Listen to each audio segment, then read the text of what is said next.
శాస్త్రం చెప్పింది మన ఆశల చిత్తడి, ఏ కట్టడి చేసింది మన బ్రతుకుల ముట్టడి. ఏ శాస్త్రం చెప్పింది మన ఆశల చిత్తడి, అనుక్షణం అవమానం అంతులేని ఒత్తిడి. అనుక్షణం అవమానం అంతులేని ఒత్తిడి, విప్పుకోని తప్పుకోని వీలు లేని పీఠముడి. ఎన్నికలను కన్నాడో కన్నీళ్లను వడచి, తరతరాల తన జాతి విముక్తిని తలసి, కాలానికి ఎదురేదిన వైతాళికుడు భిన్న జన బాంధవుడు అంబేడ్కరుడు. తన కడుపున పుట్టినోళ్ళు నలుగురు కనుమూసిన, తాను తేళ్ళు ఎడబాసినం. తన కడుపున పుట్టినోళ్ళు మోసినం, తాను తన భార్య ఏళ్ళకేండు ఎడబాసినం. ఆరోగ్యం తనను తరసు వెక్కిరించి చూసిన, ఆరోగ్యం తనను తరచు వెక్కిరించి చూసిన, తన దీక్షను విడువనట్టి మహర్షి కర్మయోగి. ఎన్ని కలలు కన్నాడో కన్నీళ్లను వడచి, తరతరాల తన జాతి విముక్తిని తలచి, కాలానికి ఎదురీదిన వైతాళికుడు భిన్న జన బాంధవుడు అంబేడ్కరుడు. ఎన్ని కలలు కన్నాడో కన్నీళ్లను వడచి, తరతరాల తన జాతి విముక్తిని తలచి, దేశభక్తి లేదన్నా బ్రిటిషోడు చెప్తన్నా, స్వాతంత్రం కన్నా తన జాతి స్వేచ్ఛ మిన్నంటూ. దేశభక్తి లేదన్నా బ్రిటిషోడు చెప్తన్నా, స్వాతంత్రం కన్నా తన జాతి స్వేచ్ఛ మిన్నంటూ. గడ్డి పరకలెన్నో తెచ్చి గూడును నిర్మించినట్లు, గడ్డి పరకలెన్నో తెచ్చి గూడును నిర్మించినట్లు, తన రెక్కల పొత్తిలలో అభాగ్యులను దాచిపెట్టి, ఎన్ని కలలు కన్నాడో కన్నీళ్లను ఒడచి, తరతరాల తన జాతి విముక్తిని తలచి, కాలానికి ఎదురీదిన వైతాళికుడు భిన్న జన బాంధవుడు అంబేడ్కరుడు. ఎన్ని కలలు కన్నాడో కన్నీళ్లను వడచి, తరతరాల తన జాతి విముక్తిని తలచి, నా చిక్కుడి ముందు రాళ్ళ దెబ్బలు తిన్న, చెరువు నీళ్లు తాగాలని సవళ్ళు లాగాడైన. నా చిక్కుడి ముందు రాళ్ళ దెబ్బలు తిన్న, చెరువు నీళ్లు తాగాలని సవళ్ళు లాగాడైన. మిన్న గొంతు వినిపించే పత్రికలు నడిపేందుకు, మిన్న గొంతు వినిపించే పత్రికలు నడిపేందుకు, ప్రతి పైసా ప్రాణంగా వస్తులుండి కూడబెట్టి, ఎన్ని కలలు కన్నాడో కన్నీళ్లను వడచి, తరతరాల తన జాతి విముక్తిని తలచి, ఎన్ని కలలు కన్నాడో కన్నీళ్లను వడచి, తరతరాల తన జాతి విముక్తిని తలచి, తరతరాల తన జాతి విముక్తిని తలచి.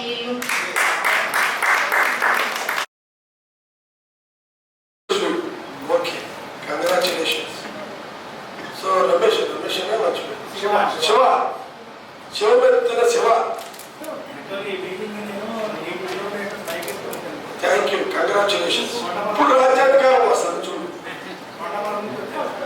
మనకి కమ్యూనిస్టులు అదే విధంగా మనకి శత్రువులైనటువంటి ఆర్ఎస్ఎస్ వాళ్ళు, ముందు మన శత్రువు గుర్తించకపోవడమే మనకి రాజ్యాధికారం రాకపోవడం కారణం.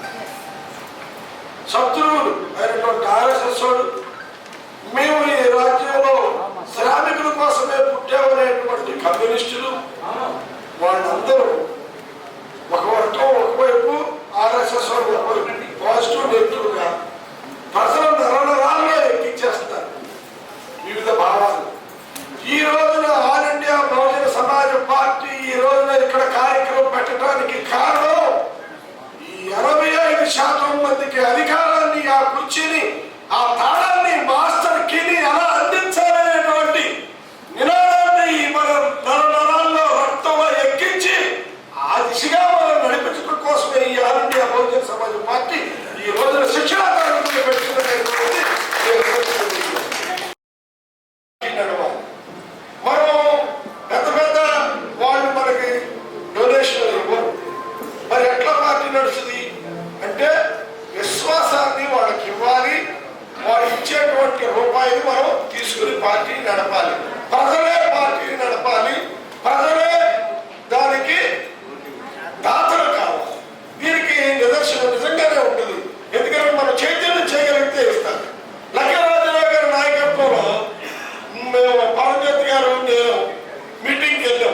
పాడే అరికెళ్ళు పాడారు పెడితే బ్రహ్మాండంగా వచ్చారు 1000 మంది. వర్షం ఎవరి వాహనాలు వాళ్ళు వేసుకునే ఆదివాసీలు వచ్చారు. ఆదివాసీలు ఇంకా పాడలేదు, ఎందుకంటే వాళ్ళకి ఇంకా మనంత తెలియదు వాహనం. నేను ఒక ప్రపోజల్ పెట్టాను పరంజ్యోతి గారితో, లంకేరాజరావు గారిని. సార్ మనం ఇక్కడికి వచ్చాం కాబట్టి ఒక కల్చర్ నేర్పుతాం. మనం గుడికి వెళ్తే దక్షిణ భాగం ఇస్తాం, చందాలు ఇస్తాం. ఇక్కడ కూడా భోజన చందాన్ని పెట్టాలి అని నేను బిందు పట్టుకున్నాను.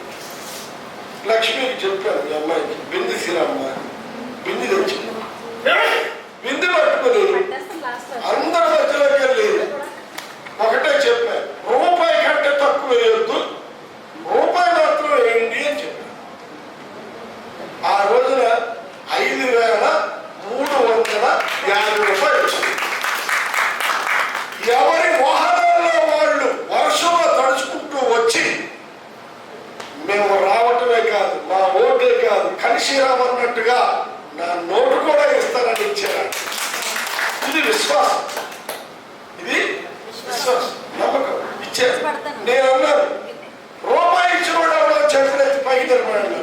5 నిలబడ్డారు, రూపాయి వేసిన వాళ్ళందరికీ చప్పట్లు పంపించారు. 500 వేసిన వాడికి చప్పట్లు పంపించారు.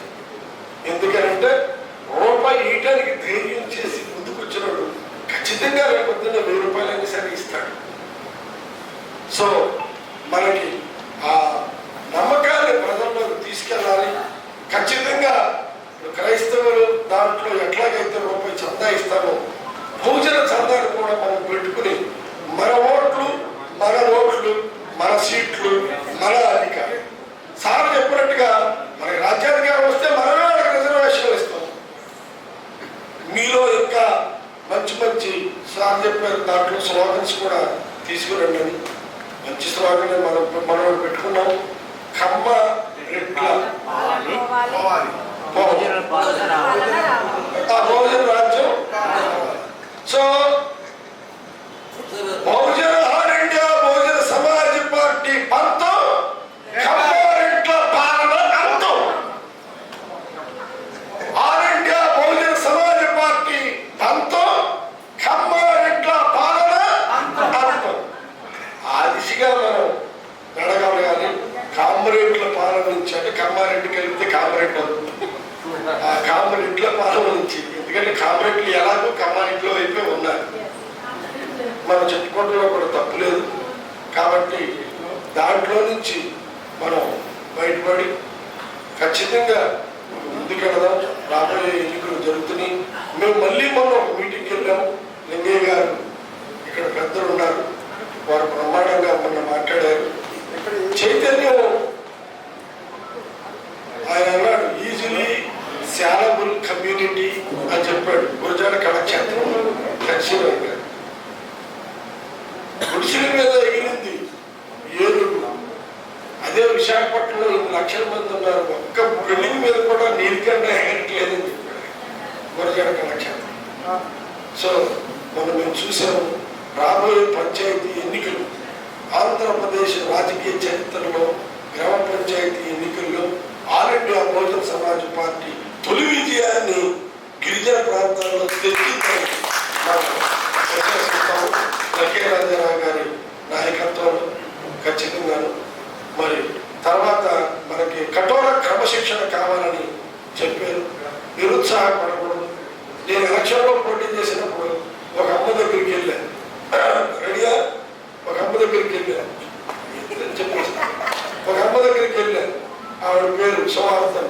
నేను చెప్పాను, వారు వచ్చాడు మీ దగ్గరికి ఓటేయమ్మా, మనకి ఎందుకు బాబా ఈ రాజకీయాలు, మనకి ఎందుకు బాబా ఈ రాజకీయాలు. అప్పుడు నేను చెప్పాను, ఇది ఎవడో అని అన్నాడు, పక్కన మనవడు అన్నాడు, ఎన్ని వయసు అన్నాడు, 5 సంవత్సరాలు. నేను ఇప్పుడు కళ్ళాపు వేస్తున్నాను, వాకు నడుస్తున్నాను, చీపు పట్టుకొచ్చి బహుజన చీపు పట్టుకొచ్చి ఊడుస్తుంది, వాకర కళ్ళాపు వేస్తాను, ముగ్గేస్తాను, బాగేస్తాను. అప్పుడు నెమ్మది నెమ్మదిగా వీడికి 21 సంవత్సరాల నుంచి ఓటు హక్కు వచ్చేటప్పటికి పార్లమెంట్కి పంపుతారు. వాడి కోసమే వెళ్తారు కదా, నా కోసం కాదు. అంటే ఏంటి? నమ్మకం నమ్మకం నమ్మకం. చెప్పాను అమ్మ, గొలియాతు అటువైపు, దావీదు ఇటువైపు. దావీదికి ఓటేస్తావా, గొలియాతుకి ఓటేస్తావా అన్న. దావీదికి వేయాలి కదా బాబా, అయితే నాకు ఇల్లు ఉంటుంది. సో నమ్మకం, విశ్వాసం ఉండాలి. సో ఆ విధంగా ఉంటే రాజ్యాధికారం వస్తుంది. ఇది పునాది. ఇప్పుడే ఒక అడుగు ప్రారంభించాం. ఖచ్చితంగా రాజ్యాధికార దిశగా మనం పయనిస్తున్నాము. అందుకనే ఈ శిక్షణ కార్యక్రమం వాళ్ళు ఎక్కిస్తారు. ఒకసారి అందరూ గట్టిగా చప్పట్లు కొట్టండి.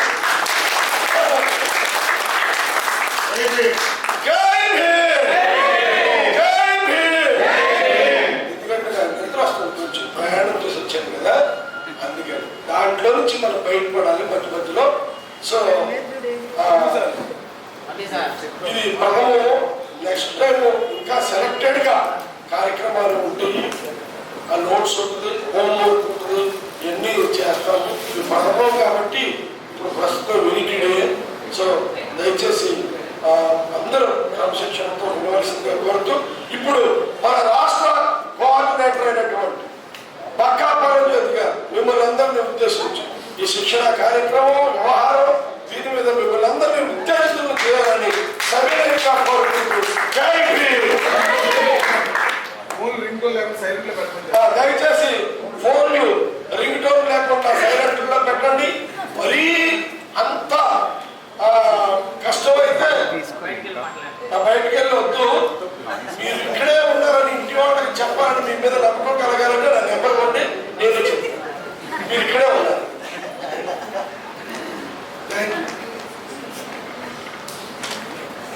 అందరికీ చెప్పి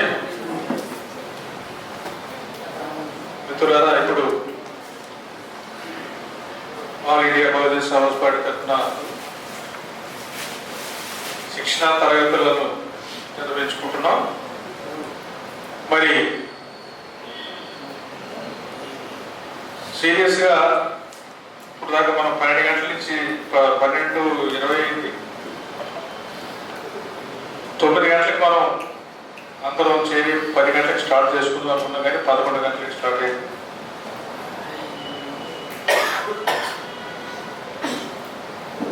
ఇప్పుడు దాకా మనకి పెద్దలు, ముఖ్యమైనటువంటి ప్రవక్తగా ఉన్నటువంటి మన డాక్టర్ గారు ఈ కార్పొరేట్ దోపిడీ అనేటువంటిది ఏ విధంగా ప్రభుత్వాలన్నీ కూడా ఉన్నటువంటి ప్రభుత్వాలు ప్రజలందరికీ సంబంధించినటువంటి చెందవలసినటువంటి ఏదైతే ఈ సంపద ఉన్నదో అది కొంతమంది కార్పొరేట్ శక్తులకి కట్టబెట్టేటువంటి విధానం, దానికి మరి అధికారం మన చేతిలో లేకపోవడం అనేటువంటి అంశాన్ని మనం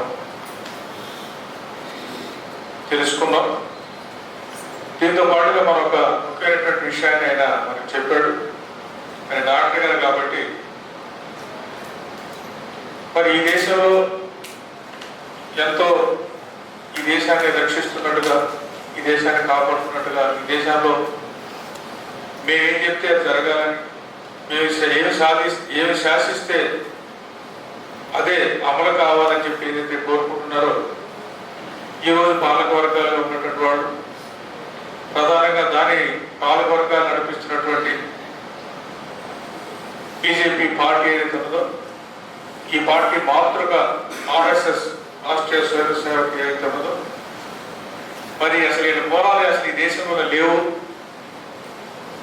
వీళ్ళందరూ కూడా ఇటీవల వచ్చినటువంటి సైన్స్ అండ్ టెక్నాలజీలో ఉన్నటువంటి ఒక అద్భుతమైనటువంటి ఒక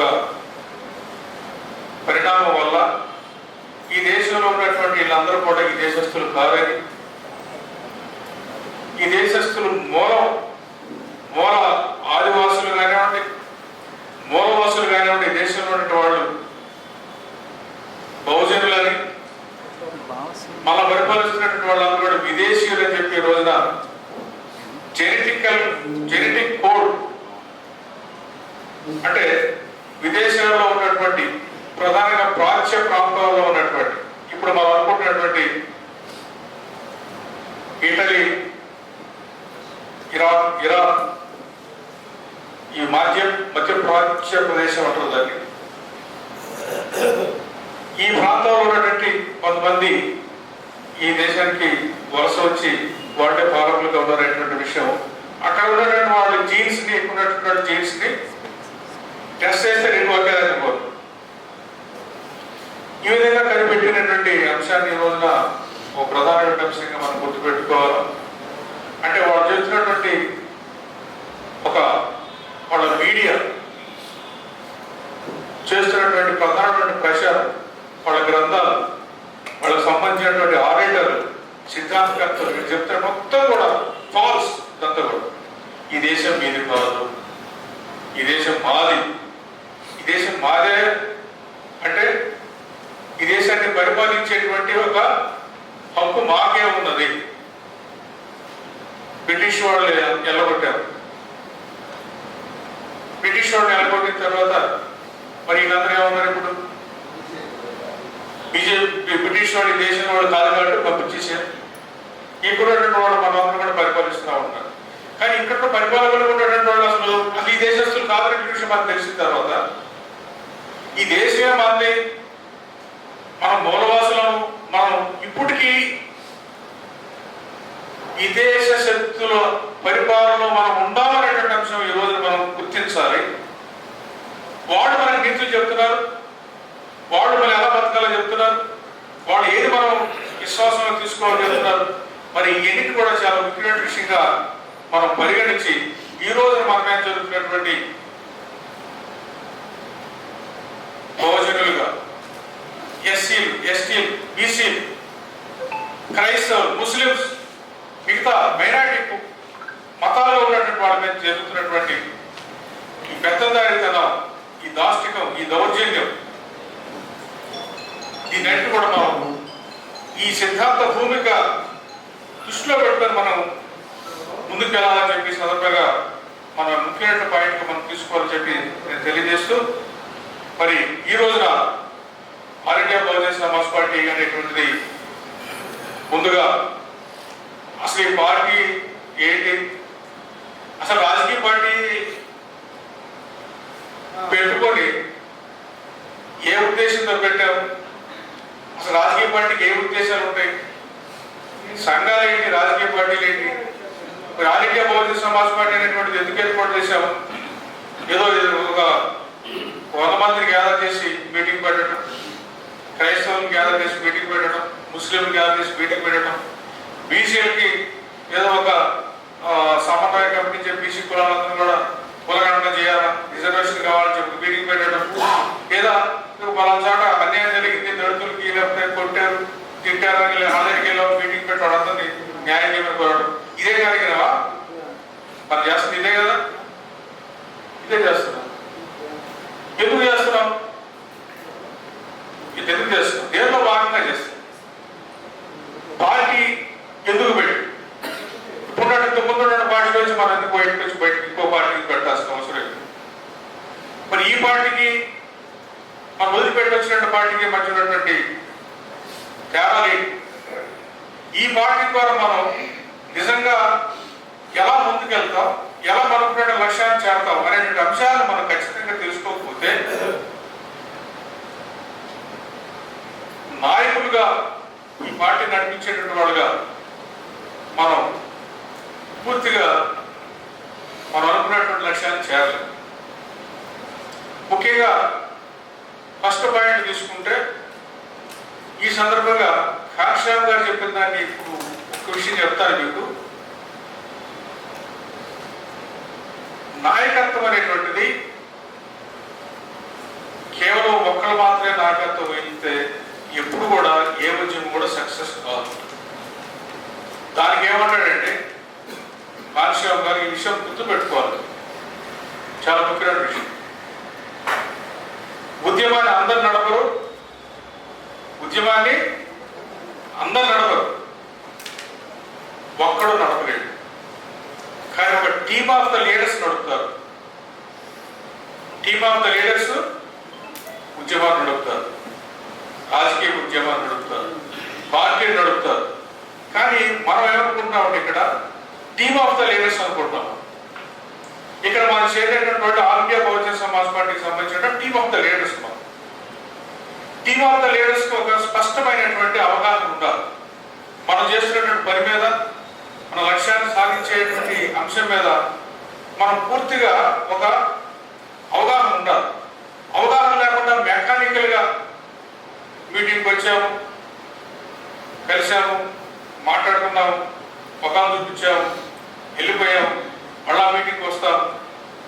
ఈ మధ్యలో ఏదైనా పార్టీ కార్యక్రమాలు ఇస్తే మేము కూడా పాల్గొంటున్నాం. ఇలా మెకానికల్ వర్క్ అనేటువంటిది పార్టీ ఎదుగుదల కానీ పార్టీ లక్ష్యాలు కానీ ముందుకు వెళ్ళదు. అయితే ఈ పార్టీ అనేటువంటిది ఎందుకు మనం పెట్టుకున్న పార్టీ అన్ని రాజకీయ పార్టీలు, చాలా రాజకీయ పార్టీలు, దీనిలో all India Bahujan Samaj party ఒక పార్టీ. ఇది BSP, all India BSP. All India BSP అంటే బహుజన సమాజ్ పార్టీ. మరి ఇంతకుముందు బహుజన సమాజ్ పార్టీకి దీనికి ఉన్నటువంటి తేడా ఏంటి? బహుజన సమాజ్ పార్టీ నుంచి బయటకు ఎందుకు వచ్చాం? ఈ అంశాన్ని ముందుగా మనం ఫస్ట్ దానిలో నుంచి మనం బయటకు అది తెలుసుకోవాలి. అది తెలుసుకోవాలంటే మరి తొమ్మిదిన్నటువంటి బహుజన సమాజ్ పార్టీలో మరి గతంలో నేను అధ్యక్షుడిగా 3.5 సంవత్సరం చేసిన తర్వాత దాదాపు 175 నియోజకవర్గాల్లో మొత్తం వ్యూహాల మధ్య 174 నియోజకవర్గాల్లో నామినేషన్ వేశాం. కూడా 67-66 నియోజకవర్గాల్లో పోటీ చేశాం.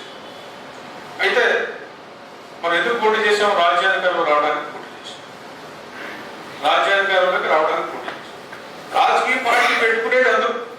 ఇది సంఘాలు కాదు. సంఘాలంటే ఏదైనా సంఘాలు పెట్టుకోవచ్చు. ఇక్కడ చాలా సంఘాలకు సంబంధించిన నాయకులు కూడా మనం నడుపుతున్నాం. క్రిస్టియన్ కోఆర్డినేషన్ కౌన్సిల్ అదొక సంఘం, మరి ఆల్ ఇండియా బహుజన లయన్స్ ఫోరం అదొక సంఘం, అలాగే ఇంకొక ముస్లిం హక్కుల పరిరక్షణ సంఘం ఒక సంఘం, బీసీ సమన్వయ కమిటీ సంఘం, ఇవన్నీ కూడా సంఘాలు. ఇవన్నీ కూడా సంఘాలుగా మనం పెట్టుకుంటాం. కానీ రాజకీయ పార్టీ అనేటువంటి ప్రధానమైన ఉద్దేశం ఏంటంటే మనం పాలిటిక్స్ లో మనం ఒకసారి ఒక విషయాన్ని మాట్లాడుకునేటప్పుడు అసలు పార్టీ ఎందుకు పెడతారు అంటే ఒక గ్రూప్ సమాజంలో ఉన్నటువంటి ఒక వర్గం, ఆ వర్గం అధికారంలో రావడం కోసం రాజకీయ పార్టీ పెట్టుకుంటారు. అధికారంలో రావడం కోసమే రాజకీయ పార్టీ పెట్టుకుంటారు. ఇది పొలిటికల్ సైన్స్ లో ఉన్నటువంటి ప్రాథమికమైన విషయం. రాజకీయ పార్టీ పెట్టుకుని అధికారంలోకి రావడం కోసం. అధికారంలోకి రావడం కోసం అంటే ఎందుకు అధికారంలో రావాలి? మనం అధికారంలోకి వస్తేనే మన ప్రయోజనాలు కాపాడుతాయి అనేటువంటి ఉద్దేశంతో కొంతమంది కలిసి మన ప్రయోజనాల కోసం రాజకీయ పార్టీ పెట్టుకుని అధికారంలోకి వస్తాం. కాబట్టి మనం పార్టీ పెట్టుకుని అధికారంలోకి రావడం కోసం.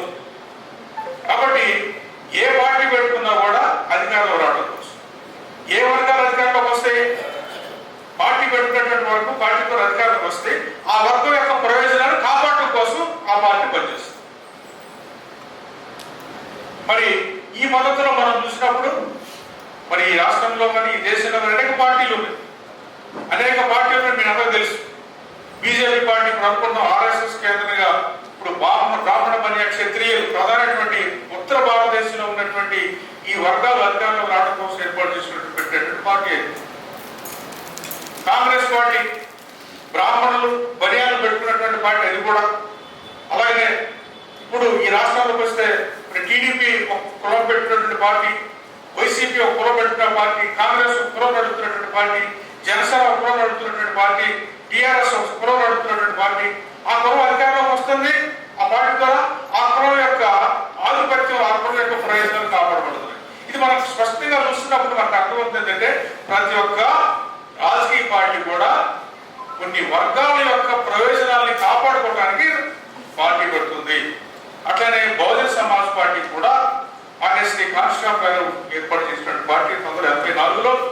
మరి ఇప్పుడు దాకా కూడా ఈ బహుజన సమాజ్ పార్టీ అనేటువంటిది మరి ఇంకా మరి జాతీయ స్థాయిలో నడుస్తూనే ఉంది. మరి దాంట్లో నుంచి డివేట్ అయ్యి మనందరం కూడా మరి పోయిన సంవత్సరం అంటే 25 మే 27వ తారీఖున మనం ఒక all India Bahujan Samaj party అనేటువంటి ఒక శాఖ మనం ఈ దేశ డీవేట్ అవడానికి కారణం ఏంటంటే ఇందాక నేను చెప్పినటువంటి మనం పార్టీ నడిపేది మన వర్గాలు అధికారంలోకి రావడం కోసం. ఈ పార్టీ ద్వారా మనం అధికారంలోకి రాలేము ఈ రాష్ట్రంలో అనేటువంటి ఒక ఉద్దేశం మనకు వచ్చిన తర్వాత ఆ పార్టీ నుంచి బయటకు రావడం అనేటువంటిది జరిగింది. అంటే పార్టీ ఇందాక మన రాష్ట్ర గారు చెప్పారు, మనం ఏదైనా వంట వండాలంటే దానిలో ఉన్నటువంటి అన్ని సామాన్లు అందరూ ఉపయోగిస్తారు. ఉపయోగించేటువంటి పాళ్ళు ఉపయోగించేటువంటి వాళ్ళ పద్ధతిని బట్టి ఆ వంట సరిగా రుచికరంగా ఇది వండితే ఈ వండితే బాగుంటుంది, ఈ వంట వండితే బాగుంటుంది, ఈ వంట వండితే బాగుంటుంది, ఈ వంట వండితే బాగుంటుంది అదే దాంట్లో ఇంగ్రీడియంట్స్ అన్ని కూడా ఒకటి. ఇట్లానే ఈ సమాజంలో ఇప్పుడు బహుజన అధికారంలోకి రావాలంటే ఈ పార్టీ ఏ పార్టీ ద్వారా బహుజన అధికారంలోకి రావాలనుకున్నప్పుడు మాత్రమే ఈ బహుజనుల అధికారంలో రావడం కోసం బహుజన సమాజ్ పార్టీ ద్వారా సాధ్యపడదల ఉద్దేశంతో ఆ పార్టీలో మనం పనిచేశాం. ఈ బహుజన సమాజ్ పార్టీ ద్వారా ఈ రాష్ట్ర అధికారంలోకి రావడం సాధ్యపడదు అనుకున్న తర్వాత దానిలోంచి బయటకు రావడం జరిగింది. ప్రధానంగా ఇంకొక ముఖ్యమైన విషయం ఏంటంటే బహుజనులు అంటే బీసీలు, ఎస్సీలు, ఎస్టీలు, మత మైనారిటీలో ఉన్న ముస్లిమ్స్, క్రిస్టియన్స్, ఎన్ని కులాలు, కుల సామాజిక వర్గాలు, మైనారిటీ మతాలు ఇవన్నీ కలిపి 85% ఉన్నటువంటి వాళ్ళే మనమందరం అధికారంలోకి రావాలంటే మన మధ్య ఐక్యత కావాలి. మనమందరం కూడా ఒక ప్లాట్ఫామ్ మీదకి రావాలి, ఒక రాజకీయ పార్టీ ద్వారా మన అధికారంలోకి రావాలి. కానీ ఇలాంటి పరిస్థితి నడుస్తున్నటువంటి బిఎస్పీలో లేదు కాబట్టి నిజమైనటువంటి బహుజనులు అందరూ కూడా 80% ఉన్నటువంటి బీసీ, ఎస్సీ, ఎస్టీ, మైనారిటీలు అందరూ కూడా కలిసి ఈ రోజున అధికారంలో రావడానికి కావాల్సినటువంటి ఒక విధానాన్ని, ఒక పద్ధతిని, ఒక పని విధానాన్ని, ఒక లైన్ ఏర్పాటు చేసుకోవడానికి మనం దాని నుంచి బయటకు వచ్చాం. ఇప్పుడు మనం all India Bahujan Samaj party ఏర్పాటు చేసుకున్నాం. ఇది చాలా ప్రాథమికమైనటువంటి అంశం. అయితే మరి ఈ సందర్భంగా మరి కాన్షామ్ గారు చెప్పినటువంటి ఏదైతే పార్టీ లైన్, పార్టీ పని విధానం ఏదైతే ఉన్నదో ఆ పని విధానాన్ని బిఎస్పీ, ఇప్పుడున్నటువంటి బిఎస్పీ పార్టీ డివేట్ అయింది అనేటువంటి ఉద్దేశంతో ఈ రోజున all India Bahujan Samaj party ఏర్పాటు చేసుకుని మానేశ్రీ కాన్షామ్ గారి యొక్క పని విధానంతో, ఆయన ఆలోచన విధానంతో ఈ దేశంలో ఉన్నటువంటి బహుజనుల అధికారంలోకి రావాలనే ఉద్దేశంతో ఈ పార్టీని మనం ఏర్పాటు చేస్తాం. అయితే ఈ సందర్భంగా నేను కొన్ని విషయాలు మధ్యలో మాట్లాడుతూ కాన్షామ్ గారి గురించి, కాన్షామ్ యొక్క పని విధానం ఏంటి అనేటువంటి విషయం నేను మాట్లాడుతాను. కాన్షామ్ గారి పని విధానం మాట్లాడుతూ కొన్ని విషయాలు మనం మధ్యలో మాట్లాడుతాం. ముఖ్యంగా మరి all India Bahujan Samaj party, all India Bahujan Samaj party యొక్క పార్టీ లైన్ అంటే పార్టీ విధానం, పార్టీ పనిచేసేటువంటి విధానం ఏంటి, పనిచేసే విధానాన్ని బట్టి మనం పార్టీ అధికారంలోకి వస్తుంది. ఏ పార్టీ అయినా సరే దాని పనిచేసే విధానాన్ని బట్టి అధికారంలోకి వస్తుంది. బీజేపీ పార్టీ ఏ విధానాన్ని బట్టి అధికారంలోకి వస్తుంది ఈ రోజున? దాని పార్టీ లైన్ ఏంటి, దాని పార్టీ విధానం ఏంటి? మతం. ఈ దేశంలో ఉన్నటువంటి హిందూ మతానికి సంబంధించిన వాళ్ళందరూ కూడా వాళ్ళు సమీకరించి ఆ హిందూ ఓట్లతోటి అధికారంలోకి రావాలనే ఉద్దేశంతో బీజేపీ యొక్క పార్టీ లైన్ అది, పార్టీ విధానం అది. దాంట్లో వాళ్ళు ఏమంటున్నారు? 80-20 అన్నారు. 80 అంటే ఏంటి? 80-20 అంటే బీజేపీ చెప్పే 80-20 ఏంటి? అది హిందువులు, మైనారిటీ. 20% మైనారిటీలు, 80% హిందూ. 80% హిందువులు మనకి ఎక్కువ ఓట్లు వేస్తే మనం అధికారంలో ఉంటాం. అప్పుడు సింపుల్ మెథడ్ అది, అంతేనా? విజయవాడలో మరి 20% ముస్లిమ్స్ ఉత్తరప్రదేశ్లో ఉంటే 20% ముస్లిమ్స్ అంటే దాదాపుగా 1.5 కోటి అక్కడ ఉంటే ముస్లిమ్స్ ఉంటే ఒక్క సీటు 1.5 కోటి కాదు, దాదాపు 20% అంటే మొత్తం అక్కడ 10 కోట్ల మంది అక్కడ జనం. 20 కోట్ల మంది. 20 కోట్ల మంది అంటే ఎంతమంది? 4 కోట్ల మంది. 4 కోట్ల మంది ముస్లిమ్స్ భారతదేశంలో ఉంటే, ఉత్తరప్రదేశ్లో ఉంటే ఒక్కడ కూడా సీట్ ఇవ్వకుండా అధికారంలోకి వస్తున్నారు.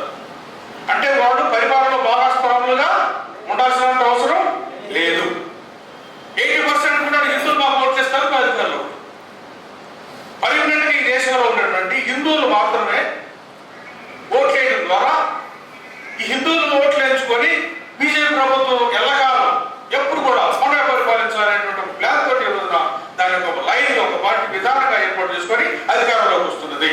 అదే ఒక విధానం. మరి all India Bahujan Samaj party కాన్శ్యామ్ గారు చెప్పినటువంటి విధానం ఏంటి? నెంబర్ 1, సామాజిక వర్గాల మధ్య ఎలియన్స్ ఐక్య సంఘటన, ఎస్సీ బీసీ ఎస్టీ మైనారిటీల మధ్య ఒక ఐక్య సంఘటన, ఎలియన్స్ ఉండాలి. ఎస్సీ ఎస్టీ బీసీ మైనారిటీలందరూ ఐక్యంగా ఉండాలి. వీళ్ళు మనం ఐక్యమై మనం అధికారంలోకి రావాలి. ఇది number 1 point. Party line, all India Bahujan Samaj party party line లో, కాన్శ్యామ్ గారు చెప్పినట్టు పార్టీ లైన్ లో బీసీ ఎస్సీ ఎస్టీ మైనారిటీలందరూ కూడా అధికారంలోకి రావాలి. మరి వీళ్ళందరూ కూడా వీళ్ళ పర్సెంటేజ్ ఎంత? దీనికి ఎంత మనం చెప్పాం? మనం కాన్శ్యామ్ గారు చెప్పారు 85-50. ఈ వీళ్ళందరికీ వ్యతిరేకంగా ఉన్నటువంటి వాళ్ళు ఎంతమంది? బహుజనులుగా ఉన్నటువంటి ఎస్సీ ఎస్టీ బీసీ మైనారిటీ వీళ్ళందరూ కూడా 80% ఉంటే మిగతా వాళ్ళందరూ 15%. 15% ఎవరు ఈ దేశంలో? ఎవరు? అగ్ర కులాలకు సంబంధించిన అగ్ర కులాలకు సంబంధించిన వాళ్ళు 15%, బహుజనులు ఎస్ఎస్టీ బీసీ మైనారిటీలు 80%. వాళ్ళది 80-20 మంది 85-15. ఆల్టర్నేటివ్. భారతదేశంలో ఆర్ఎస్ఎస్ బీజేపీ విధానానికి 80-20 విధానానికి విరుగుడుగా ప్రత్యామ్నాయంగా బహుజన సిద్ధాంతం ఏం చెప్తుందంటే, మన పార్టీలో ఏం చెప్తుందంటే, కాన్శ్యామ్ చెప్పిన విధానం ఏంటంటే 85-50. 85 బహుజనులు, 15 మంది అగ్ర కులాలు. బీజేపీ లైన్ ఇంకోటి ఏంటంటే మతం పేరుతోటి ప్రజలు సమైక్యం చేసి అధికారంలో రావాలనుకుంటే కులాల పేరుతో ఐక్యపరిచి మనం అధికారంలో రావాలనుకుంటున్నాం.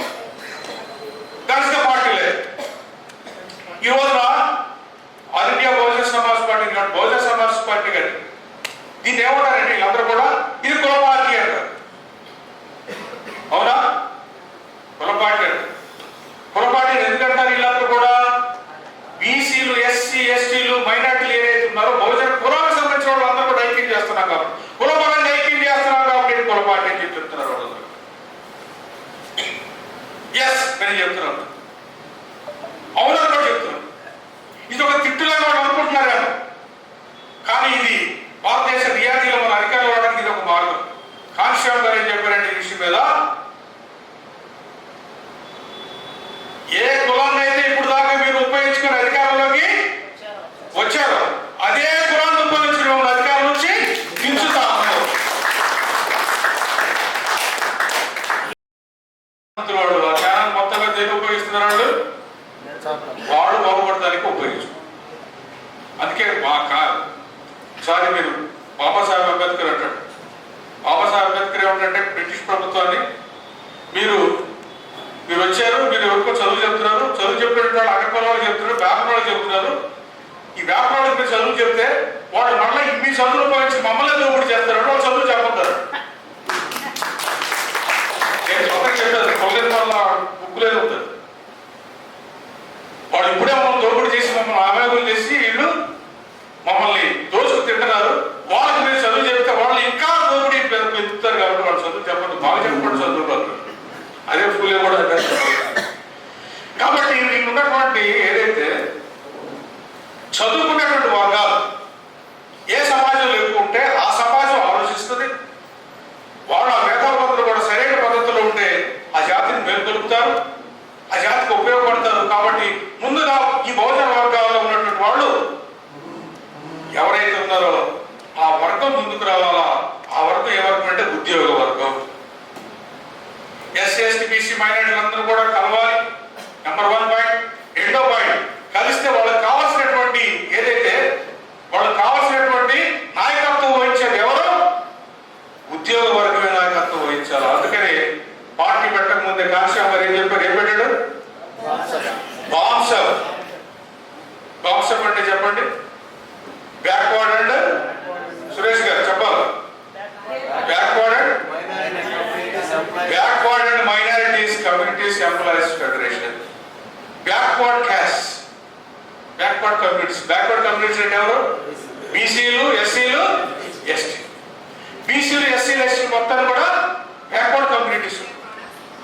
తర్వాత మైనారిటీస్. మైనారిటీస్ అంటే క్రిస్టియన్స్, ముస్లిమ్స్, బౌద్ధులు, జైనులు, సిక్కులు, వీళ్ళందరూ కూడా మొత్తం వీళ్ళందరూ కూడా కావాలి. వీళ్ళందరిలో ఉన్నటువంటి ఉద్యోగాలను కూడా సమీకరించి వందల వేలు లక్షల మంది సమీకరించి వాళ్ళకి ఈ దేశంలో ఉన్నటువంటి బహుజనులకు అధికారంలో రాకపోతే బాబాసాహెబ్ అంబేద్కర్ చెప్పినట్టుగా, అప్పుడు ఫూలే చెప్పినట్టుగా వీళ్ళ అధికారంలో రాకపోతే వీళ్ళ జీవితంలో బాగుపడదు. కాబట్టి వీళ్ళ అధికారంలో తీసుకురావడం కోసం అని ఈ ఉద్యోగ వర్గం బాబ్సఫ్ అనేటువంటి దాంట్లో మీరు సమీకృతమై దాని ద్వారా మీరు వెనకుండి ఈ ప్రజలను నడిపించండి. ఎందుకంటే మీరు బెనిఫిషియరీస్. ఇది చాలా ముఖ్యమైన విషయం. ఉద్యోగాలు వస్తున్నటువంటి బెనిఫిషియరీస్. ఉద్యోగాలు ఎందుకు వచ్చింది? వీళ్ళందరూ కూడా బాబాసాహెబ్ అంబేద్కర్ రాజ్యాంగంలో ఉద్యోగాలు కల్పించబడి రాజ్యాంగంలో వచ్చింది. ఎస్సీ రిజర్వేషన్ ద్వారా ఉద్యోగాలు వచ్చింది. రిజర్వేషన్ ద్వారా ఇప్పుడు రిజర్వేషన్ ఎవరికి ఉన్నాయి?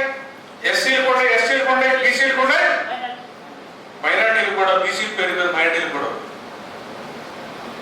ఈ 4 వర్గాలకి ఈ రోజున రిజర్వేషన్లు ఉన్నాయి. ఈ రిజర్వేషన్లు ఎక్కడ ఎప్పుడు వచ్చినాయి ఇవన్నీ కూడా ఇక్కడ చాలా ముఖ్యమైన విషయం. ఈ బాబాసాహెబ్ అంబేద్కర్ రాజ్యాంగం రాశాడు. రాజ్యాంగం రాసినప్పుడు ఎస్సీ ఎస్టీలకే ఉద్యోగాలు రిజర్వేషన్ కల్పించాడు, బీసీలు కల్పించలేదు అనేటువంటి విషయాన్ని చాలా మంది ప్రచారం చేస్తారు. ఇది చాలా కరెక్ట్ కాదు. ఈ ఎస్సీ ఎస్టీ అనేటువంటి వాళ్ళకి బ్రిటిష్ గవర్నమెంట్ లోనే 1935లో 35 ఇండియన్ యాక్ట్ 1935 ఇండియన్ యాక్ట్ లోనే వీళ్ళకి రిజర్వేషన్లు కల్పించబడ్డాయి. దాన్ని కంటిన్యూ చేస్తూ కల్పించబడ్డ రిజర్వేషన్ రేట్ కూడా తర్వాత కొత్త రాజ్యాంగంలో సొంతం వచ్చిన తర్వాత పాత రాజ్యాంగంలో బాబాసాహెబ్ అంబేద్కర్ నాటి నిష్పత్తిలో పెట్టాడు. ఇవన్నీ తీసేస్తామని భయపడ్డాడు. బాబాసాహెబ్ అంబేద్కర్ దాన్ని తీసేయకుండా ఆపగలిగాడు. రిజర్వేషన్ పెట్టాడు. రిజర్వేషన్ పెట్టేటప్పుడు కూడా బీసీలు కూడా రిజర్వేషన్ కావాలి, బీసీలు కూడా రిజర్వేషన్ కావాలని చెప్పినటువంటి వాళ్ళలో బాబాసాహెబ్ అంబేద్కర్ ముందుండి ఉద్యోగాలు రిజర్వేషన్ ఇవ్వాలి, వీళ్ళు కూడా ఉద్యోగాల రిజర్వేషన్ ఇవ్వాలి. చట్టసభ రిజర్వేషన్ అనేటువంటి కానివ్వండి, ఉద్యోగాల రిజర్వేషన్ కానివ్వండి, ఇవన్నీ కూడా ఎస్ఎస్సీకి ఎక్కడ కల్పించేది? బ్రిటిష్ ప్రభుత్వం కల్పించింది. బ్రిటిష్ ప్రభుత్వం కల్పించినటువంటి దాన్ని భారత రాజ్యాంగంలో బాబాసాహెబ్ అంబేద్కర్ దాన్ని క్యారీ ఫార్వర్డ్ చేశాడు. బీసీల కోసం అని చెప్పి చేసినటువంటి విషయం ఏంటంటే 16(4) ఆర్టికల్లో 16వ ఆర్టికల్ 16 ఆర్టికల్ ఏం చెప్తుందంటే ఉద్యోగాలు ఇచ్చేటప్పుడు కులమత భేదాలు లేకుండా అందరికీ సమానంగా ఉద్యోగాలు ఇవ్వాలని చెప్పి చెప్పిన దాంట్లో 16(4)లో ఒక విషయం చెప్తాడంటే బ్యాక్వర్డ్ క్లాసెస్ ఉద్యోగాలు ఇవ్వడానికి 16(4) అనేటువంటి క్లాస్ అవకాశం కల్పిస్తుందని చెప్పేసి దానిలో రాజ్యాంగం రాయబడి ఉన్నది. 16(4) ఎస్ఎస్కి క్యారీ ఫార్వర్డ్ చేసినటువంటి వేరే ఆర్టికల్స్ లోనే 16(4)లో దీనికి పెట్టిన తర్వాత 16(4)లో బ్యాక్వర్డ్ క్లాసెస్ ఉద్యోగాలు ఇవ్వడం అనేటువంటిది జరిగింది. ఉద్యోగాలు ఇవ్వడానికి అవకాశం జరిగింది. ప్రభుత్వం ఇచ్చినాయా? ఇవ్వలేదు. కాంగ్రెస్ ప్రభుత్వం ఇవ్వాల. తర్వాత ఆ 16(4) ఆర్టికల్ ఇచ్చినటువంటి ఆ రిజర్వేషన్ కావాలని చెప్పి ప్రతి ఒక్కరు కూడా కొట్లాడి కొన్ని రాష్ట్ర ప్రభుత్వాలు ముందిస్తే బీసీలకి రాష్ట్ర ప్రభుత్వాలు ఇచ్చారు. ఆ తర్వాత సెంట్రల్ గవర్నమెంట్ లో మళ్ళీ కొట్లాడిన తర్వాత మండల కమిషన్ సిఫార్సులు మండల కమిషన్ వేసి దానిలో ఇచ్చినటువంటి ఏదైతే ఆ సిఫార్సులు అమలు చేయాలని చెప్పి మళ్ళా కాళేశ్వరం గారు పెద్ద ఎత్తున ఉద్యమం చేసిన తర్వాత మరి అప్పుడున్నటువంటి యూపీసీ ప్రభుత్వం సెంట్రల్ గవర్నమెంట్ లో రిజర్వేషన్ ఇవ్వడం జరిగింది. ఇవన్నీ కూడా 16(4) ఆర్టికల్ సంబంధించినటువంటి విషయాలు. విద్యా విషయంగా, సామాజిక విషయంగా వెనకబడినటువంటి బ్యాక్వర్డ్ క్లాసెస్ కి ఉద్యోగాలు కల్పించాలని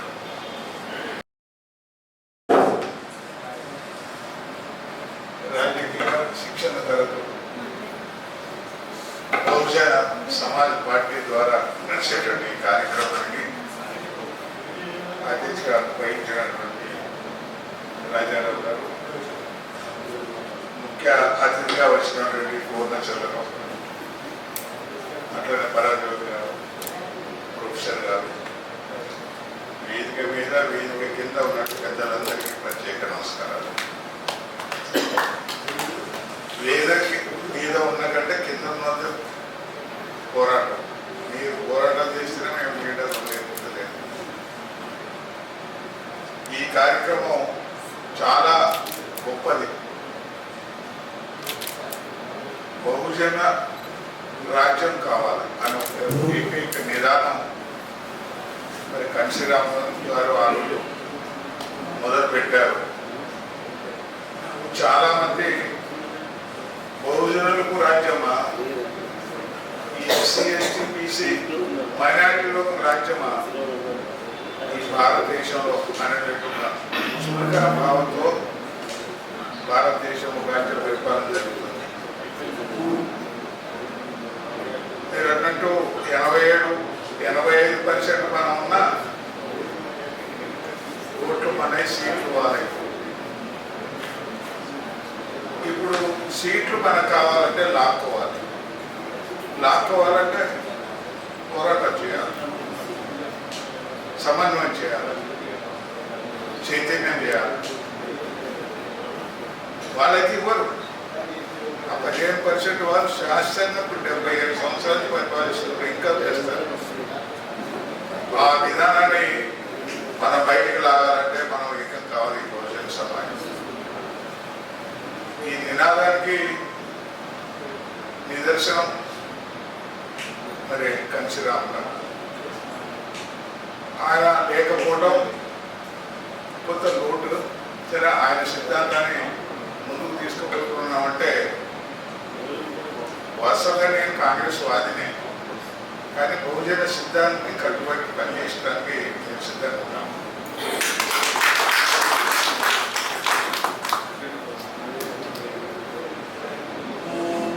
నేను గతంలో 76లో గ్రూప్ 1 సర్వీస్లో డిప్యూటీ కలెక్టర్ పోస్ట్ నాకు ఇస్తే నేను రిలైజ్ చేసి స్టూడెంట్స్ యూనియన్లో తిరిగి రాజకీయంలో దిగిన. రాజకీయంలో ఎక్కువ ప్రజాసేవ చేయించండి.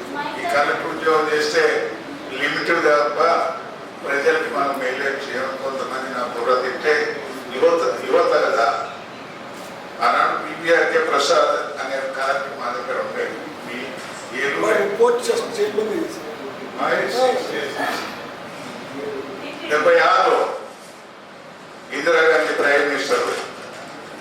వారితో ఉన్న పరిచయంతో నేను కాంగ్రెస్ పార్టీని చేసి అప్పుడు 20 ఆర్థిక సూత్రాలు ఆమె పెట్టేది. అన్టచబిలిటీ అప్పుడే పోగొట్టింది. అన్టచబిలిటీ, మ్యారేజెస్, ఇండికేటివ్ మ్యారేజెస్, ఇవన్నీ కూడా ఒక సిద్ధాంతపరంగా వాటిని మా ట్రైబల్ ఏరియాలో ఆదిలాబాద్ శ్రీకాకుళం వరకు అమలు చేయడానికి నాకు బాధ్యత పెట్టారు. ఆ జోషులో ఉద్యోగం గుర్తురాలే రాజీనామా చేసి ఈ యొక్క కార్యక్రమం చేశాం. అప్పటి నుంచి కూడా ఒక సెంటిమెంట్గా జాతికి పనిచేయాలి, సమాజానికి పనిచేయాల, బహుజనులకు న్యాయం జరగాల, అనిశ్చిత పడుతున్నారు అనేటువంటి ఒక కాన్సెప్ట్తో పనిచేయడం జరిగింది. ముఖ్యంగా నా ఉద్యమం ఏంటంటే 2 రాష్ట్రాలు విడిపోయేటప్పుడు తెలంగాణ, ఆంధ్ర, అప్పుడు చాలా బాధపడ్డాను. కలిసి ఉంటే కలిసి ఉంటాం, విడిపోతే అనేక బాధలు ఉంటాయి అనే ఆలోచనతో మీరు ఇద్దరు విడిపోయినప్పుడు మాకు ప్రత్యేక మాకు కూడా ఒక రాష్ట్రం అని చెప్పి నేను మనిషి ఉద్యమం మొదలుపెట్టిన ఆ రోజుల్లో ఇందిరాగాంధీ డైమెన్షన్ కాంగ్రెస్ పార్టీతో చేసిన కాంగ్రెస్ పార్టీకి వ్యతిరేకంగా అక్కడి నుంచి నేను బీజం వేసిన. అప్పుడు రాజశేఖర రెడ్డి గారు ముఖ్యమంత్రి, సోనియా గాంధీ అక్కడ పరిపాలన వాళ్ళకి వ్యతిరేకంగా.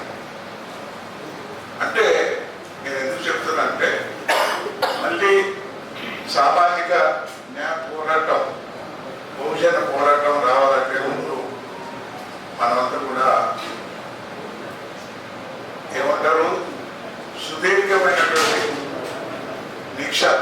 దీక్ష విధానంలో పోతే తప్ప అంత తేలిగా మనం బయటికి రాలేపు. రాజ్యాధికారం తీసుకోవాలంటే అంత తేలిక కాదు. ఇటువంటి క్లాసులు చాలా చెప్పాలి. ఇప్పుడు రాష్ట్ర వ్యాప్తంగా కాకుండా జిల్లా వైపు కూడా ఈ యొక్క శిక్షణ తరగతులు పెట్టి మోటివేట్ చేయాలి. రేపు వచ్చే ఎన్నికలు ఇంకా 2 సంవత్సరాలు 3 సంవత్సరాలు ఉన్నాయి.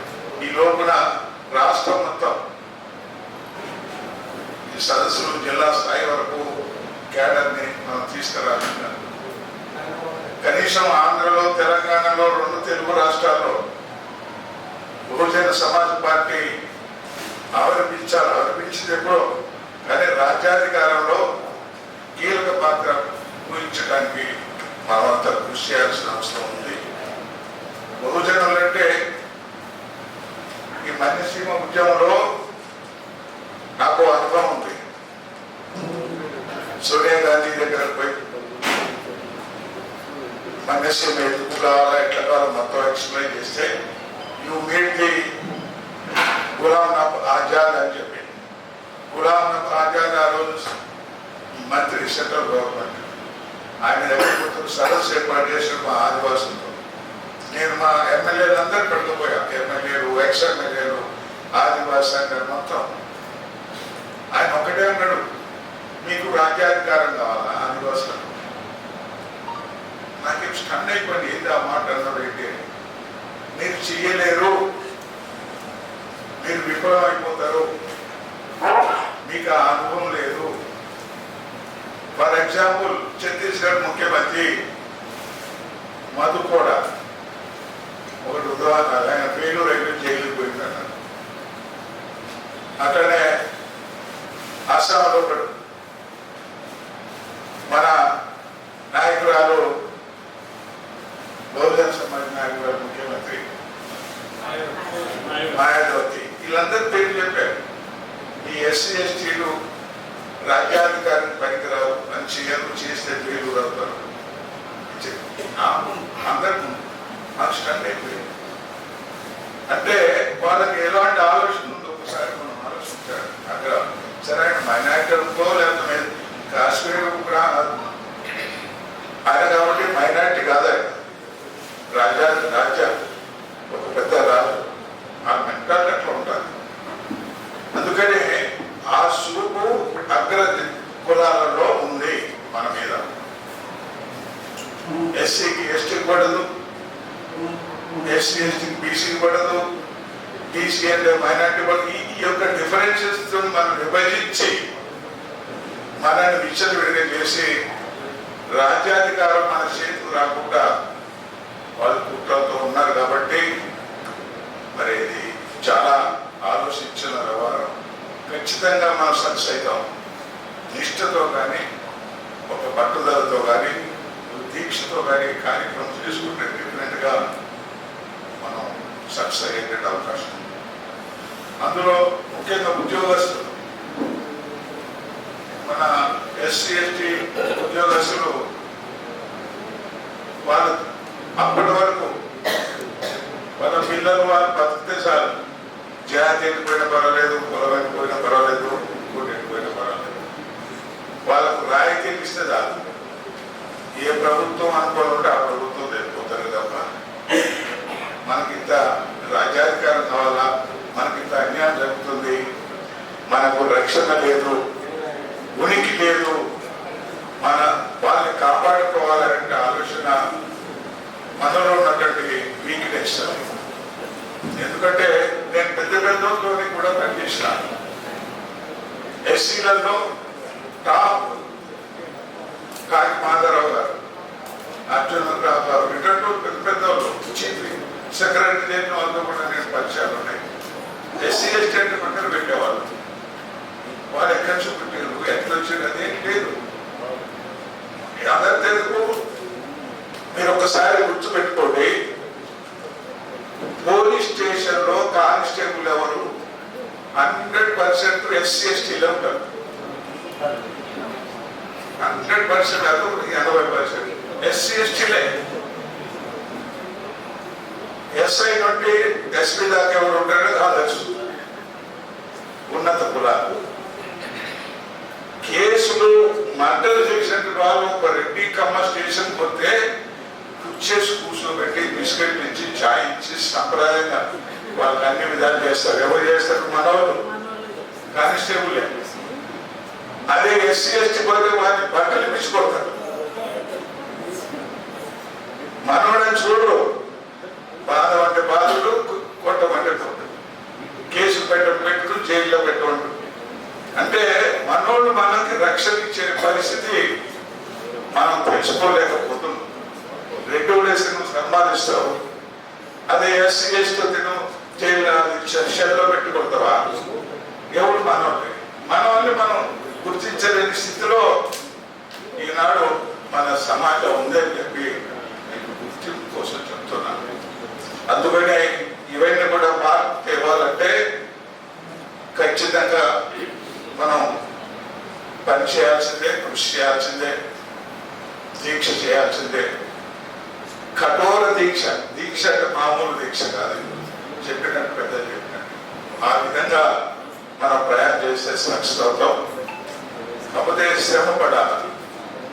అధికారం అంటే అంత తేలిక కాదు. రాజ్యాధికారం వస్తే తప్ప బహుజనులు బాగుపడరు, బహుజనులు అభివృద్ధి జరగదు. ఇది ఒక్కటి గుర్తుంచుకోండి.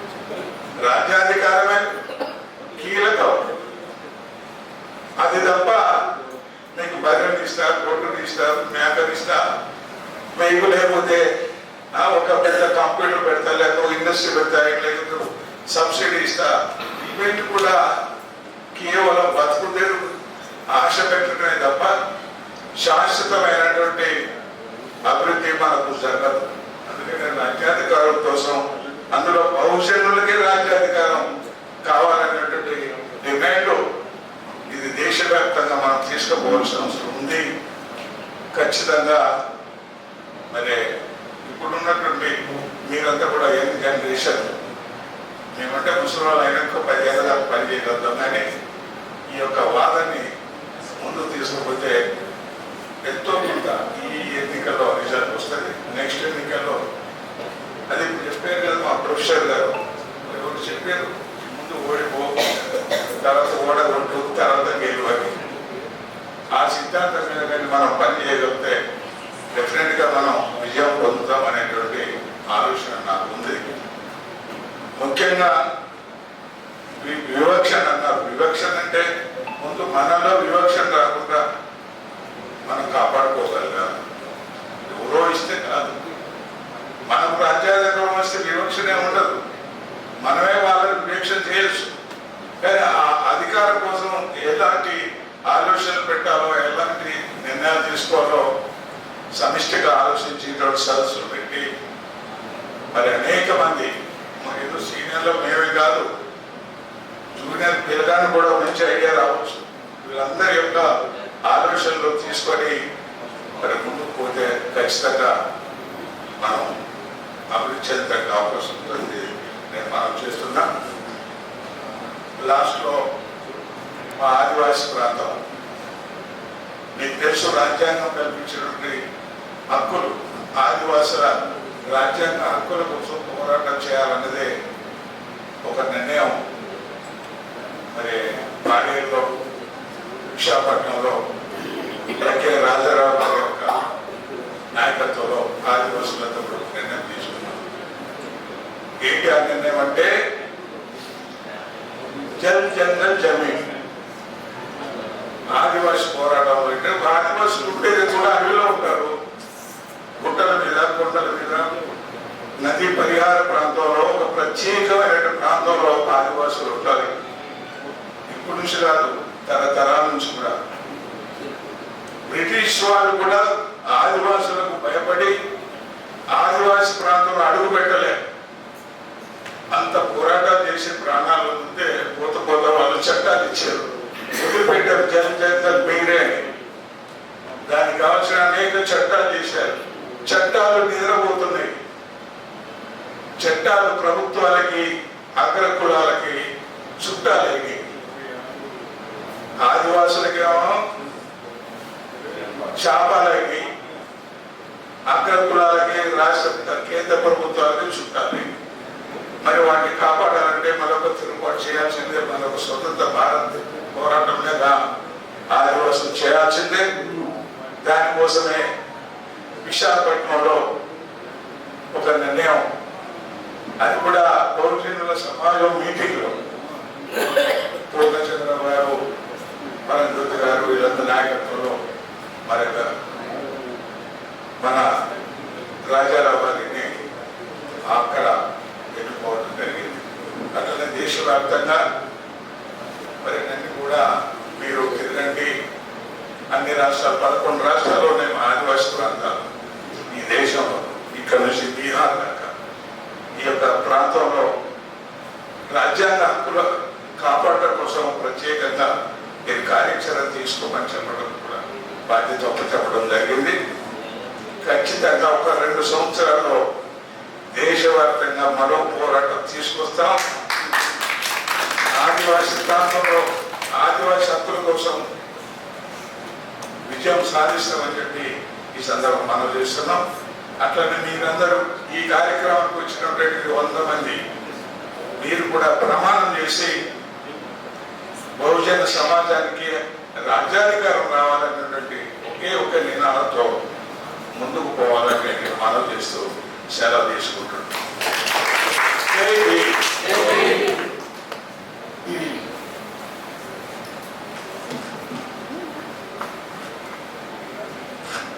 Thank you sir.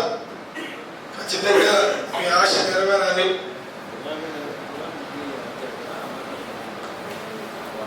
రాజ్యాంగం ఆదివాసీలకు ఇచ్చినటువంటి హక్కులు ఇప్పుడున్నటువంటి ప్రభుత్వాలు హరిస్తున్నటువంటి సమయంలో ఆదివాసీల్లో మేలుకొలిపి ఆదివాసీల యొక్క పేసాది పంచాయతీ 170 వీటి జీవో నెంబర్ 3 వీటన్నిటిని రక్షించుకోవడం కోసం చేశారు.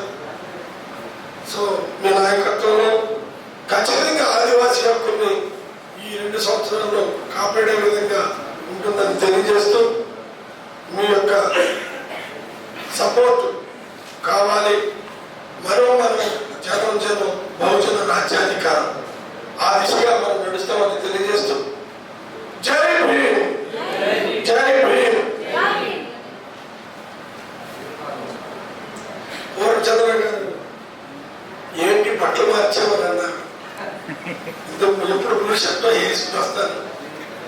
ఏమీ లేదు సార్, నాది పెళ్లి రోజు 1987 జనవరి 10 నా పెళ్లి రోజు. అయితే 1986 మా ఆంధ్ర యూనివర్సిటీలో ఏబీపీ వాళ్ళు మీటింగ్ పెట్టారు. ఈ ఆర్ఎస్ఎస్ వింగ్ అక్కడ మాకు వాళ్ళకి చిన్న ఇది వస్తే మెస్లో కుర్రోళ్ళు కొడుతుంటే నా చేతిలో పెళ్లి కార్డులు ఉన్నాయి, పెళ్లి బట్టలు ఉన్నాయి. నేను కూడా స్టూడెంట్ యూనియన్ ప్రెసిడెంట్గా ఉన్నాను. సో ఆపితే వాళ్ళు ఆగలేదు. నేను కూడా కొంచెం రివర్స్ అయితే వాళ్ళు 20 మంది ఉన్నారు, నేను అక్కడే ఉన్నాను. గట్టిగా కొట్టాను. సరే నేను కూడా రెసిస్ట్ చేశాను. ఈ లోపల వరంగల్ నుంచి వచ్చినటువంటి ఒక కార్యకర్త మంచి పదులైన కత్తి తీసి పొడవబడ్డాడు. చూసి నేను వెంటనే తిరిగితే ఇటు బ్యాక్ స్టార్ట్ చేశాను. చేస్తే నేను చూసి చచ్చిపోతాను అనుకుని నేను కబడ్డీ ప్లేయర్ దూకేసి క్యాంపస్లో పారిపోయాను. బ్లీడింగ్ ఎప్పుడు అపస్మారక స్థితిలో వెళ్ళేదో తెలియదు. ఎవరో నన్ను లాగి పొట్టలో పడేశాను. వాడు వెనకాలే గొడ్డల్లో కత్తులు వేసుకుని వచ్చాను. నేను దొరకలేదు. ఎంతో దొరకలేదంటే ప్రభు ఈ విధంగా సేవ చేయటం కానీ బతికించాడేవారు. అప్పుడు హాస్పిటల్లో పెట్టారు. జనవరి 10 పెళ్లి. మా అత్తగారు చీర పరంజ్యోతి గారు, మా మామగారు మా అత్తగారు ఇటువంటి వాడికి ఇచ్చేవాడు పెళ్లికి ఏది అనుకున్నారు. మొత్తానికి assembly hall, Andhra university, Ambedkar వివాహం. డైరెక్ట్గా KGH వార్డ్ నెంబర్ 9 నుంచి డైరెక్ట్గా వచ్చేసాను. స్వేచ్ఛ, సమానత్వం, సౌభాతృత్వం 3 చేసి హాస్పిటల్. నిన్న బయలుదేరితే మా మేడంతో అన్నాను, మేరీతో, నా వైఫ్ మేరీ, ఇట్లాగా మీటింగ్ మరి వెళ్ళాలి అంటే అప్పుడే వచ్చింది పొడిచింది ఏముంది, మళ్ళీ తాడిగట్టేసి హాస్పిటల్కి వెళ్ళిపోయావు, ఇప్పుడు 60 అయిపోయి రిటైర్ అయిపోయావు కదా, వెళ్ళి మీటింగ్ చెప్పు దళిత క్రైస్తవుల గురించి. చాలా వచ్చేవి దళిత క్రైస్తవుల మీటింగ్ అని. కాకపోతే ఒక కండిషన్, ఆ కుట్టి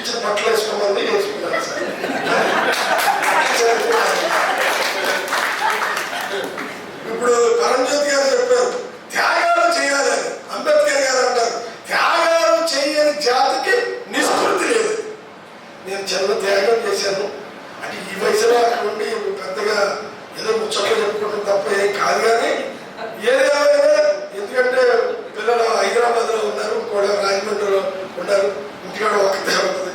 అయినా మీటింగ్కి వచ్చామంటే చిన్న త్యాగమే ఇది. ఎందుకు? బహుజన రాజ్యాధికారం కోసం పెళ్లి రోజును త్యాగం చేసి వచ్చిన పాల్గొన్నారు. ఇప్పుడు బహుజన రాజ్యాధికారం రావాలి, మన మూమెంట్ ని ప్రజల్లోకి తీసుకెళ్ళాలి. అంతవరకు బహుజన రాజ్యాధికారం వచ్చే వరకు ఈ నల్ల చొక్కా వేసుకుని పెరియాల ఉద్యమం, బ్లాక్ షర్ట్ మూమెంట్, దాన్ని నేను తీసుకుని బహుజన రాజ్యాధికారం వచ్చే వరకు ఈ నల్ల చొక్కా తీయని ప్రతిజ్ఞ పూని, అదే విధంగా అందరినీ చైతన్యపరుచినటువంటి మన జాతీయ కోఆర్డినేటర్ డాక్టర్ కోరచంద్ర గారిని మిమ్మల్ని అందరినీ ఉద్దేశించి మాట్లాడవలసిందిగా సవినయంగా కోరుకుంటున్నారు. జై భీమ్. జై భీమ్, జై పూలే. మన ఈ ఆల్ ఇండియా బిఎస్పి రాజకీయ శిక్షణ తరగతులు కార్యక్రమానికి వచ్చినటువంటి మన రాష్ట్ర అధ్యక్షులు లకే రాజారావు గారు, స్టేట్ కోఆర్డినేటర్ పరంజన్ గారు, తర్వాత మనతో కలిసి ప్రయాణం చేస్తున్నటువంటి ఎక్స్-ఎమ్మెల్యే, ఎక్స్-జడ్పీ చైర్మన్, సీనియర్ నాయకులు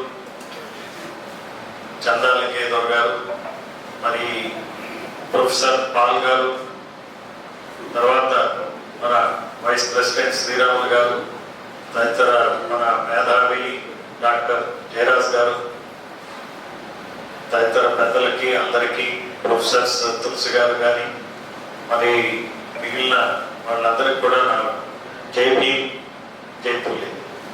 ఈరోజు మనం పెట్టుకున్న కార్యక్రమం ఏంటంటే మన యొక్క పార్టీ సిద్ధాంతం గురించి మాట్లాడుకోవడం కోసం మనం ఇక్కడ సమావేశం.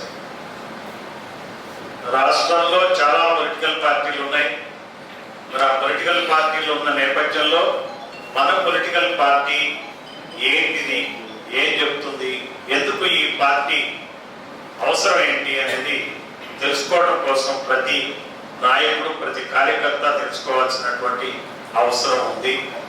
తెలుసుకుంటే మన యొక్క కార్యక్రమాలు ముందు ముందు మనం ఎలా పనిచేయాలి, ఎలా మనం గమ్యాన్ని చేరగలం, మన బీసీ, ఎస్సీ, ఎస్టీ, ముస్లిం, క్రిస్టియన్ల ప్రజలకి ఎలా న్యాయం చేయగలం అనే దానికి ఒక సైద్ధాంతిక ప్రాతిపదిక కోసం ఈ మీటింగ్ పెట్టుకోవడం అనేది జరిగింది. ఇది సాధారణమైన రాజకీయ సమావేశం కన్నా ఇది చాలా ఈ అవగాహన చాలా ముఖ్యం. పరంజ్యోతి గారు మీకు విపులంగా చర్చింటారు. అయితే ఈ మీటింగ్ కి మీరు లేటుగా వస్తారేమో అనుకున్నా, తక్కువ మంది వస్తారేమో అనుకున్నా కానీ నేనే లేటుగా వచ్చాను. పొద్దునెప్పుడో 6 గంటలకు బయలుదేరాను. ఇక్కడికి వచ్చేటప్పటికి 2:30 మధ్యాహ్నం 2:30 అయింది. తారేపొడుగుతా విజయవాడ మొత్తం, ఈ హైదరాబాద్ విజయవాడ రోడ్ అంతా ట్రాఫిక్ జామ్తో నిండిపోయింది. సరే, చివరికి నేను చేరుకున్నా, మిమ్మల్ని కలుసుకున్నా. ఇది చాలా ముఖ్యమైన సమావేశం కాబట్టి నేను మిస్ కాకూడదని చెప్పి అనుకున్నా. సో మొత్తం మీద ఈరోజు ఫీల్ అయింది. అయితే ఈ సైద్ధాంతిక ప్రాతిపదిక కనుక మనకి తెలియకపోతే మనం ఏంటంటే ఏదో గాలికి పోతాం. చాలా మంది నాయకులు మాట్లాడుతూ ఉంటారు కొన్ని జిల్లాల నుంచి, సార్ ఇక్కడ పలానా ప్రాబ్లం ఉంది, దాని మీద ధర్నా చేద్దాం, దీని మీద మరి మనం ఒక స్టేట్మెంట్ ఇద్దాం, ఈ రకంగా పనిచేద్దాం అని చెప్పి రకరకాలుగా మనం మాట్లాడుకుంటూ ఉంటాం. అయితే మనకి ఏ రోజుకి ఆ రోజు మనం ఏదో ఒక కార్యక్రమం చేపట్టి దాని ద్వారా పేపర్లో ఒక 4 లైన్లు కనపడితే చాలు అనుకుంటే అది సరైన పద్ధతి కాదు. దానివల్ల మన రాజకీయాల్లో ఎక్కువ కాలం మనం ఉండటానికి కూడా పనికిరాదు. రోజు ఏదో మనం కనపడుతున్న నాయకుడుగా ఏదో పలానా సమస్య మీద మాట్లాడినట్లుగా మనం భావిస్తాం, కానీ దానివల్ల సరైన మార్పులు రావు. ఎందుకంటే సైద్ధాంతిక ప్రాతిపదిక మనం ఈ పార్టీ ఏ ప్రాతిపదికన పనిచేస్తుంది అనేది నిగూఢంగా తెలుసుకోవాల్సిన అవసరం. ఎందుకంటే ఇది అన్ని పార్టీలు లాంటి పార్టీ కాదు. వేరే పార్టీలకి సిద్ధాంతాలే లేవు. ఇప్పుడు తెలుగుదేశం తీసుకోండి, వాళ్ళ సిద్ధాంతం జగన్ తిట్టడం. జగన్ పార్టీ తీసుకోండి, వాళ్ళ సిద్ధాంతం బాబు తిట్టడం. ప్రజలందరినీ కూడా ఒక నేరేటివ్ బిల్డప్ చేస్తారు. అంటే బాబు పాలన బాగలేదు, బాబు మేనిఫెస్టోలో ఇట్లా చెప్పాడు కాబట్టి బాబు ఫెయిల్ అయ్యాడు, ఈ ఎమ్మెల్యేలు దోచుకుంటున్నారు కాబట్టి మళ్ళీ మనం జగన్ కోటేయాలా అనే ధోరణితో ప్రజల్ని తయారు చేస్తారు.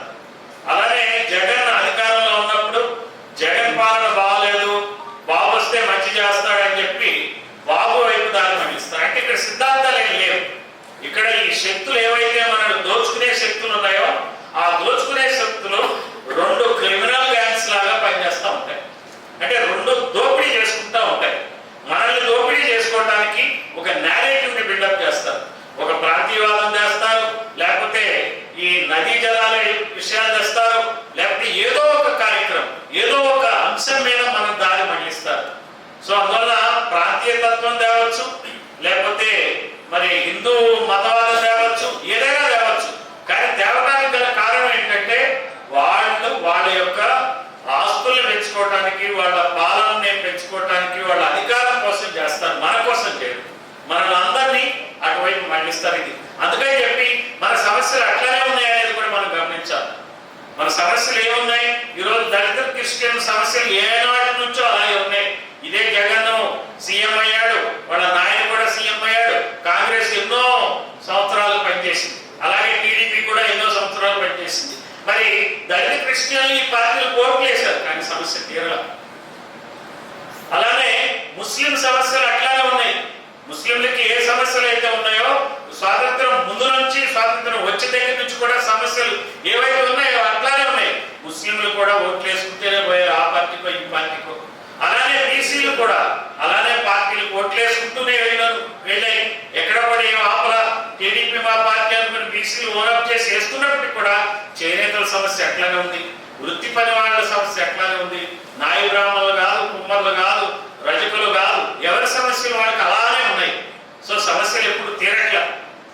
అలానే ఎందుకు తీరట్లే? ఎస్టీల సమస్య ఇప్పుడు ఈ రోజున ఆదివాసీ నాయకులు, మా సీనియర్ నాయకులు ఉన్నారు, చందాలింగే గురగారు ఉన్నారు. మరి ఆదివాసీల సమస్యలు అత్యంత కడు దయనీయంగా ఉన్నాయి. నిన్న మొన్నటి వరకు మావోయిస్టులు ఉన్నారు కాబట్టి అటువైపు ఎవరు మాట్లాడని విధంగా ఉంటే ఈ రోజున మన సమస్యలు తీర్చే పరిస్థితి కూడా ఏం కనపట్లేదు. సో మరి ఆదివాసీలు కూడా ఈ ప్రభుత్వాలను ఎన్నుకున్నారు, లాభమే వచ్చింది.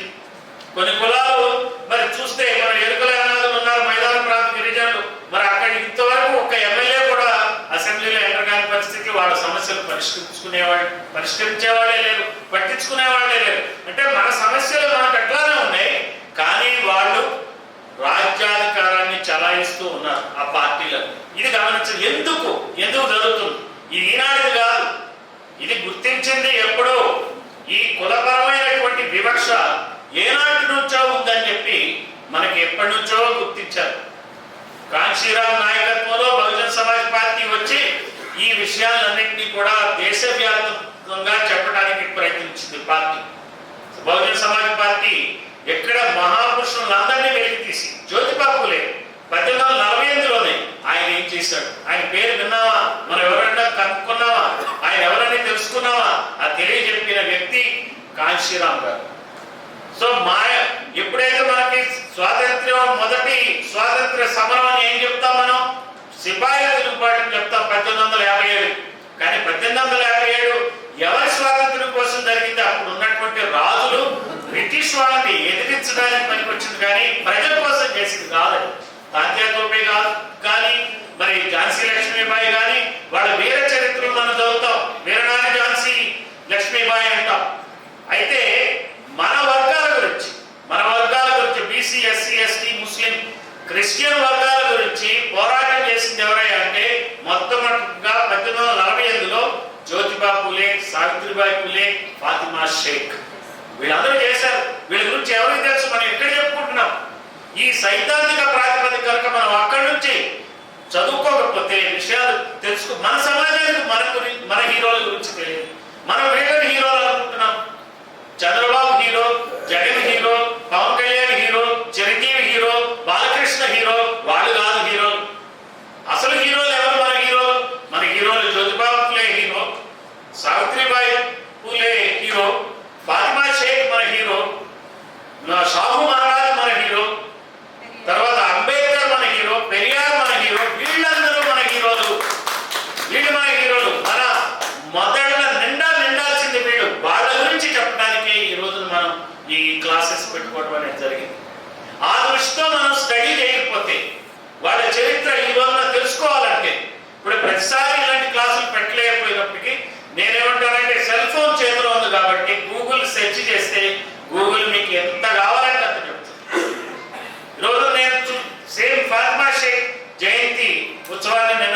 జరిపాం హైదరాబాద్లో. మనం ఒక చిన్న ఆఫీస్ తీసుకున్నాం, 18 అడుగులు బై 40 అడుగులు, దాదాపుగా 700 అడుగుల ఆఫీస్. దీనికి సగం ఉంటుంది, ఇంత ఉంటుంది. అందులో నిన్న ఒక చిన్న కార్యక్రమం చేపట్టడం జరిగింది. మన బహుజన మిత్రులు నాయకులు వచ్చారు, అటెండ్ అయ్యారు. అందులో చూస్తే గూగుల్ అడగండి, మీరు ఫాతిమా షేక్ పోరాటం ఏంటి అని అడగండి. What for Fatima Sheikh fought అని ఒక క్వశ్చన్ వేయండి, తెలుగు కానీ ఇంగ్లీష్ కానీ. గూగుల్ అడగడం లేదా చాట్ జీపీటీని అడగండి, అడిగితే 3 మాటలు చెప్తారు. అందులో 3 పాయింట్స్: కుల వివక్ష, మత వివక్ష, లింగ వివక్ష. ఆ రోజున వాళ్ళు పోరాటం చేసింది దేని మీద అంటే కుల వివక్ష మీద చేశారు, మత వివక్ష మీద చేశారు, లింగ వివక్ష మీద చేశారు. మనం అక్కడి నుంచి చదువుకుంటూ పోతా ఉంటే ఒక ప్రశ్నకు ఇంకొక, మీరు ఒకటి చదవగానే ఇంకో ప్రశ్న ఉదయిస్తుంది మీకు. ఆ ప్రశ్న మళ్ళీ అడగండి, మీకు ఎక్కడెక్కడికో చరిత్ర మొత్తం చెప్తుంది. సో మన వాళ్ళ చరిత్ర అక్కడి నుంచి మొదలు పెడితే మన పోరాటాలన్నీ మనం తెలుసుకోవాల్సిన అవసరం ఉంది. ఆ ఉద్దేశంతోనే ఈ కార్యక్రమాన్ని మనం చేపట్టాం. ఈ రోజున మన రాష్ట్రంలో ఆదివాసులు ఎదుర్కొంటున్న సమస్యలు అత్యంత దయనీయమైనవి. మేము చేసిన ప్రోగ్రాం, పరజ్యోతి గారు, లకేరాజారావు గారు, మేము వైజాగ్లో కూర్చొని చేసిన ప్రోగ్రాం నేను చూసిన అత్యధికమైనటువంటి సోషల్ మీడియాలో స్పందన వచ్చింది. నంబర్ 1 ఆదివాసీల సమస్య వచ్చింది. ఇది మనకి తెలియదు, ఈ ప్రభుత్వాలు పట్టించుకోవట్లేదు. ఇందాక చందా లింగేశ్వర గారు అన్నారు, గులాం నబీ ఆజాద్ ఏమన్నాడు ఆయన, మీకు పాలన చేత కాదన్నాడు. ఎంత అహంకారం అది, ఎంత అహంకారం. కాశ్మీర్లో అతను ఉన్నత వర్గాలకు చెందినవాడు, ఆయన అక్కడ మెజారిటీ, మైనారిటీ కాదు. కాబట్టి ఆ మెజారిటీలో ఉన్నటువంటి ఆ అహంకారం, పాలక వర్గాల్లో ఉన్న అహంకారం అతనిలో ప్రతిధ్వనిస్తుంది. అతనప్పుడు మోడీ కాపు కాశాడు. ఏం చెప్పాలి ఆయన చెప్పేవాడ ఇవన్నీ వాళ్ళు మన నాయకులా? మనం గమనించాలి, మన నాయకులు ఎవరు, మన నాయకులకి టెస్ట్ ఏంటి మనం పెట్టుకోవాలి. ఎవరిని మన నాయకుడని భావిస్తాం? జగన్ మోహన్ రెడ్డి మన నాయకుడా? చంద్రబాబు మన నాయకుడా? గులాం నబీ ఆజాద్ మన నాయకుడా? మోడీ మన నాయకుడా కాదని మనం చర్చించుకోవాల్సిన అవసరం ఉంది. మనకి ఆ ప్రశ్నలకి జవాబులు మనమే తెచ్చుకోవాలి. ఇటువంటి సదస్సుల ద్వారా మనం అవగాహన తెచ్చుకోవాలి. తర్వాత ఇంకొక సమస్య, ఇంకొక మీటింగ్ ఈ మధ్య వైజాగ్లో చేశారు. వైజాగ్లో అష్ఫకుల్లా ఖాన్ జయంతి వర్ధంతి సందర్భంగా ఒక మీటింగ్ జరిపారు. దానికి సోషల్ మీడియాలో విపరీతమైనటువంటి స్పందన కనపడింది. అంటే ముస్లింలు ఎంత అభద్రతా భావంలో ఉన్నారో నాకు అది అనిపించింది. అవన్నీ ఎవరు మాట్లాడలేదు. ఇప్పుడు జగన్ సమస్యే మనకు తెలుసు, జగన్ సమస్య మనకు తెలుసు, చంద్రబాబు సమస్య మనకు తెలుసు. వీళ్ళ సమస్యలు ఎవరికి తెలియట్లేదు. ముస్లింల సమస్య తెలియట్లా, ఆదివాసీ సమస్యలు తెలియట్లా. 4 లక్షల వరకు లైక్స్ వెళ్ళిందంటే, వ్యూస్ వెళ్ళిందంటే నేను ఆశ్చర్యపోయాను. అంటే నిద్రానంగా వాళ్ళలో చాలా బాధ, భయం గూడు కట్టుకుని ఉన్నాయి. మరి అది వాళ్ళు ఈ పాలక వర్గాలు పట్టించుకోరు. ఇవన్నీ ఎట్లా తెలుస్తాయి మనకి? మనం ఎలా గమనించాలి? మనం ఈ పార్టీ సిద్ధాంతాల ద్వారానే మనకి అర్థమవుతాయి. జగన్ పార్టీలో చేరితే ఇవి అర్థం కావు. జగన్ బాధ మన బాధ అవుతుంది. చంద్రబాబు పార్టీలో చేరితే మనకి ఇవి అర్థం కావు. చంద్రబాబు బాధ మన బాధ అవుతుంది. 54 రోజులు జైల్లో ఉన్నాడు, అయ్యో పాపం అనే బాధ మనకై కదా. 16 నెలలు జైల్లో ఉన్నాడు జగన్మోహన్ రెడ్డి అనే బాధ మన బాధ అవుతుంది. ఆ బాధలు ఎందుకు మనకు కావాల్సింది ఆదివాసీల బాధ, ముస్లింల బాధ, చేనేతల బాధ, బీసీల బాధ, దళిత క్రిస్టియన్ల బాధ, ఇట్లా ఎన్నో బాధలు ఉన్నాయి, ఎన్నో సమస్యలు ఉన్నాయి. ఈ పాలక వర్గాలు పట్టించుకో, ఆ దృష్టి మనం తీసుకెళ్ళాలి. తర్వాత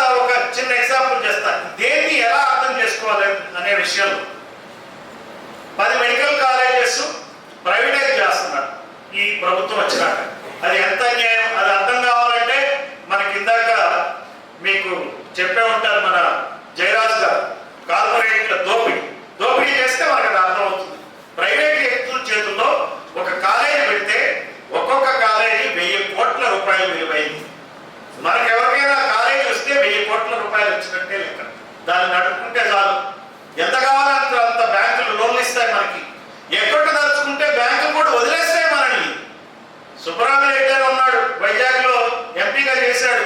అతను 5,400 కోట్ల రూపాయలు అప్పు తీసుకున్నాడు. మన అతను చేసిన అప్పులు 5,400 కోట్లు మాఫీ చేశాడు. మనం సుబ్రహ్మణ్యం చూడంగానే ఆయన దైవభక్తుడు, శివోహం శివోహం అంటాడని చెప్పి మనకు కూడా అయ్యో హిందూ కదా, మంచోడు కదా, చాలా ఈ ఎంపీ చాలా పద్ధతైన వ్యక్తి అని మనం ఫీల్ అవుతాం. కానీ మన డబ్బు, మన బ్యాంకుల్లో ఉన్న డబ్బు మన డబ్బు, అది ఆ డబ్బు దోచుకున్నాడు 5,400 కోట్లు. అది మనకి ఎలా అర్థమవుతుంది? జగన్మోహన్ రెడ్డిని చూస్తే అర్థమవుతుందా? ఆ పార్టీలో చేరితే అర్థమవుతుందా? బాబు పార్టీలో చేరితే అర్థమవుతుందా? మోడీ పార్టీలో చేరితే అర్థమవుతుందా? ఇదే జగన్మోహన్ రెడ్డి ఏం చేశాడు? ఆ 10 మెడికల్ కాలేజెస్ ప్రైవేటైజ్ చేస్తున్నారని 1 కోటి సంతకాల ఉద్యమం పెట్టాడు కదా. మనకేదో కరెక్ట్ అయ్యే భలే చేశాడు అనుకుంటాం. నేనంట ఇప్పుడు విశాఖ స్టీల్ ప్లాంట్ దాని విలువ మొత్తం కలిపి 5 లక్షల కోట్ల రూపాయలు.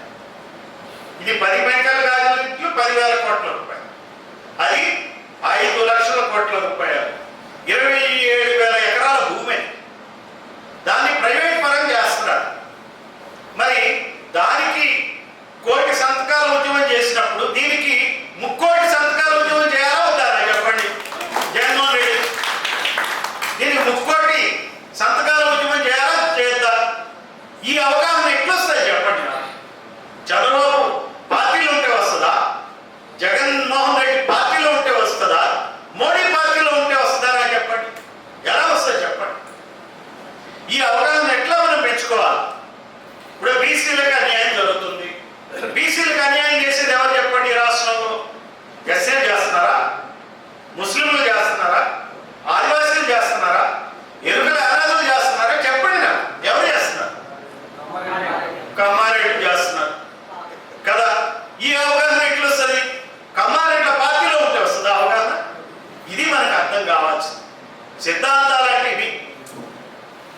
ఈ రకంగా కనుక మనం సబ్జెక్టుని తెలుసుకోకపోతే, ఈ కోణం నుంచి చూడకపోతే మనకి ఏది దొరకదు, ఏది అర్థం కాదు. మనకు అర్థం కాకుండా ఉండటం కోసమే వాడు రోజు మన యూట్యూబ్లో కానీ టీవీల్లో కానీ వాళ్ళ సమస్యలు, ఈ అనసూయ మీద ఏంటంటే అనసూయలో జరుగుతుంది ఇవే తప్పిస్తే వేరే ఏమన్నా లేవండి మనకి సమస్యలు లేవా? ఏమైతున్నారు? ఇప్పుడు విశాఖ స్టీల్ ప్లాంట్ ఎట్లా చేస్తారు చెప్పండి నాకు? అసలు అది మనం క్వశ్చన్ చేయాలి కదా. వైజాగ్ ప్రాంత నాయకులు ఇది ఎంత సీరియస్ గా తీసుకోవాలి మన పార్టీ నుంచి. దాదాపుగా 5,000 ఎకరాలు ఖాళీగా ఉన్నాయి అక్కడ, ఇంతవరకు ఆక్యుపై చేయకుండా. 64,000 గ్రామాల ప్రజలు ఇచ్చారు ఆ భూమిని. అక్కడ ఈ 64 గ్రామాల ప్రజలు ఎవరు ఉంటారండి చెప్పండి? అక్కడ ఎవరు ఉంటారు? ఏ కులం వాళ్ళు ఉంటారు అక్కడ చెప్పండి? ఉత్తరాంధ్రలో కమ్మోళ్ళు రెడ్డోళ్ళు ఉంటారా? ఉండరు కదా. అక్కడ ఉన్నోళ్ళు ఎవరు?